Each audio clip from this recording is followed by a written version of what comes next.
Hi guys! Yan, good morning, good morning, good morning. Na-try niyo na ba guys mag-almusal na bagong ligo pa lang, as in, basa pa yung buhok nyo. As in, para kayong basang sisiw. Basta makakain lang, sige. Sugod na kaagad sa mesa, ayan.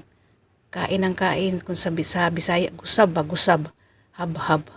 Hab-hab na atak. Kasi gutom na eh. Yung aking mga kinakain pala ay kadalasan mga kulay green, ayan. Tapos yun, gulay. More on gulay ako sa aking kinakain araw-araw.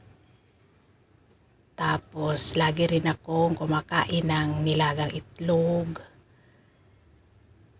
Yung kinakain ko ngayon ay Baguio beans.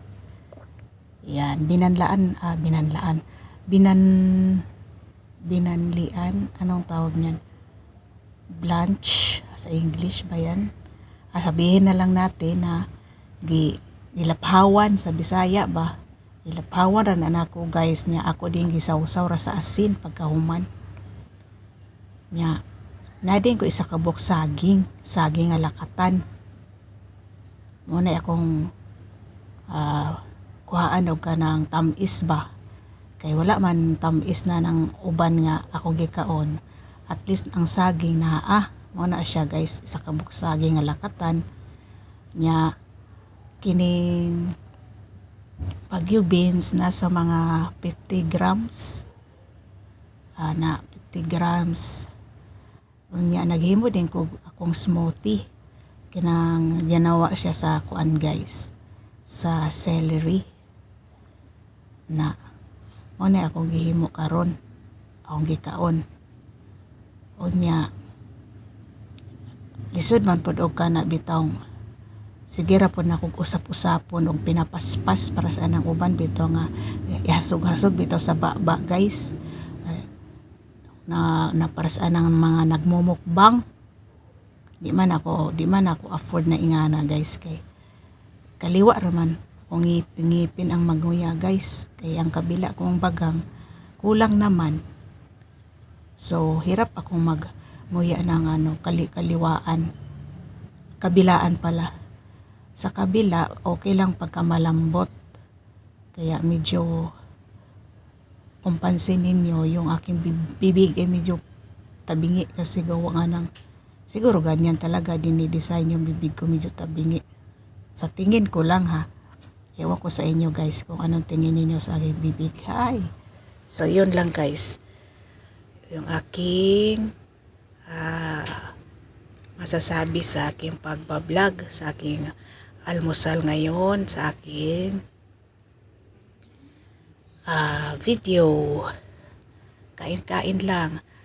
At saka guys, walang daya yan guys. Inuubos ko talaga yan kasi sayang. Tsaka yun, hinahanda ko yung tama lang na uubusin ko. Alam naman natin na ang mahal ngayon ng mga bilihin. Yan. Magtatapon pa ba tayo? Magsasayang pa ba tayo? Kaya bawat talaga hinahanda kong pagkain, inuubos ko. Tsaka naghahanda lang din ako ng pagkain yung kaya kong ubusin. Yung pang isang serve lang siya. Ayan, kasi wala namang ibang kakain. Kung halimbawa hindi ko maubos, wala nang ibang kakain sa tira ko. Tapos hindi naman mainam pagka may natira. Tapos tira-tira ko pa, mamaya ko nakakainin. Kaya kailangan mag-prepare lang ako ng pagkain na kaya ko ubusin sa isang kainan. So yun lang guys ang aking maikwento, mai-share sa aking vlog ngayon. Kumusta kayong lahat dyan na nanonood? Ayan, sana may nanood itong vlog na to. Kasi para naman masaya ako. Ayan, saan man makarating itong guys, mag-comment kayo kung saan man nakarating itong aking video para ma-shoutout ko kayo guys. Ayan, comment lang kayo ng shoutout para sa sunod kong mga video Ayan, ipapaskill ko na ng inyong mga pangalan dyan guys ba kung gusto nyo nang magpa-shoutout, kung ano man ang inyong mga content. Ayan, shoutout ko kayo guys, ilalagay ko kayo dyan sa aking mga video na i-upload. So ngayon malinis lang yan siya guys, yung aking walang naka-upload, walang naka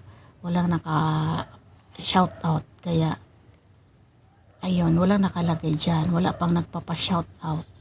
So yun lang guys. Ayan, malapit na maubos, sinisimot ko kasi ayan, sayang pagka hindi ubusin. Masarap siya guys pagka inyong nakasanayan na yung mga gulay na biniblender. Ayan, yun lang, salamat.